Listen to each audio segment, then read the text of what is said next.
Kasih karunia dan damai sejahtera dari Allah Bapa kita dan dari anaknya Tuhan Yesus Kristus menyertai kamu sekalian. Amin. Shalom, saudara-saudari sahabatku semua yang terkasih di dalam nama Tuhan Yesus.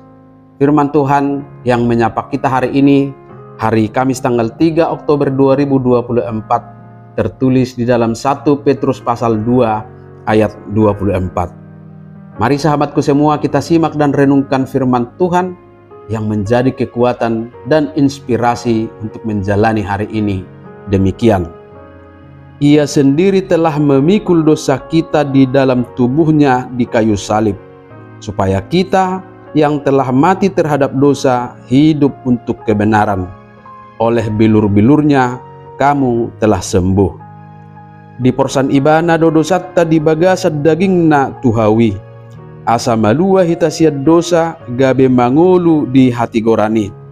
Hinorhon ni bugang naido gabe malum hamu. Demikian firman Tuhan.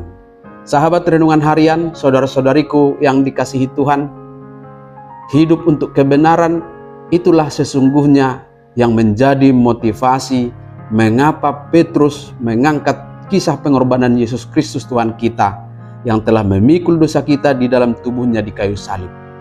Bagaimana orang percaya harus bersikap dalam menghadapi penderitaan, terutama ketika diperlakukan tidak adil, supaya tetap memiliki komitmen setia kepada kebenaran. Komitmen untuk setia ini tentu harus diinspirasi oleh pengorbanan Yesus di kayu salib. Dicatat dalam ayat sebelumnya, yaitu pasal 2 ayat 22 sampai ayat 23. Ia tidak berbuat dosa dan tipu tidak ada dalam mulutnya. Ketika ia dicaci maki, ia tidak membalas dengan caci maki.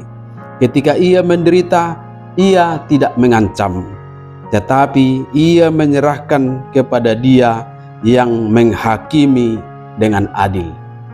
Yesus Kristus mau menanggung dan menderita dengan sabar meskipun Dia tidak bersalah. Sebagai anak Allah tentu Dia memiliki hak untuk membalaskan kejahatan yang dilakukan oleh para pembencinya. Dengan kuasanya Dia juga sanggup untuk melawan dan mengalahkan orang-orang yang menghakimi dan menghukumnya. Tetapi Yesus tetap konsisten dengan ide bahwa kebenarannya tidak perlu dinyatakan dengan pembalasan. Kebenarannya nyata lewat kebangkitannya. Inilah teladan yang harus kita hidupi, tentang bagaimana Kristus menderita dengan tabah dan tidak membalas kejahatan dengan kejahatan, meskipun Dia dihina dan disakiti. Yesus mempercayakan dirinya kepada Allah yang adil, dan dengan demikian menjadi teladan bagi kita ketika kita harus menderita karena diperlakukan tidak adil. Sahabatku yang terkasih, penderitaan Yesus di kayu salib memberikan prinsip dasar iman Kristen kita tentang pengorbanan. Kristus memikul dosa kita agar kita hidup untuk kebenaran. Dengan kata lain, melalui penderitaan Yesus, umat manusia tidak hanya ditebus dari dosa, tetapi juga diberi kekuatan untuk hidup dalam kebenaran. Jadi penderitaan yang harus kita alami oleh karena iman percaya kita harus kita maknai dalam terang penderitaan Kristus.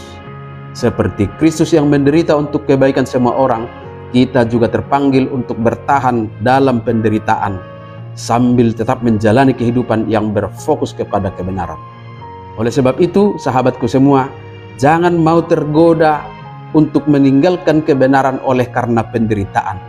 Karena Yesus berkata dalam Matius 5 ayat 10, "Berbahagialah orang yang dianiaya oleh sebab kebenaran, karena merekalah yang empunya kerajaan sorga." Amin. Selamat beraktivitas, Tuhan memberkati.